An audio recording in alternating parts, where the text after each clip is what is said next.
ہدایت دے، جو بے روزگار ہیں انہیں روزگاری عطا فرما، جو صاحب روزگار ہیں ان کی روزگاری میں اضافہ فرما۔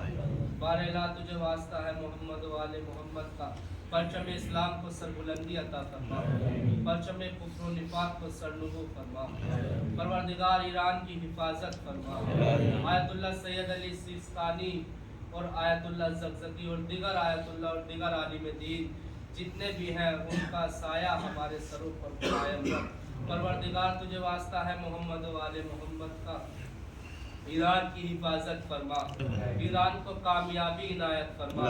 بار الہ تجھے واسطہ ہے محمد و آل محمد، دشمنان ایران خصوصاً امریکہ اور اسرائیل کو نیست و نابود فرما۔ بار الہ تجھے واسطہ ہے محمد و آل محمد کا، مقامات مقدسہ کی حفاظت فرما، جنت البقیع کو تعمیر کرنے کی توفیق عطا فرما۔ بار الہ تجھے واسطہ محمد و آل محمد کا، ہمارے ملک کی حفاظت فرما۔ بار الہ تجھے واسطہ ہے محمد و آل محمد کا، امام زمان کے ظہور میں تعجیل فرما، بعد ظہور ہمیں ان کے انصار و آل شمار فرما، بحق محمد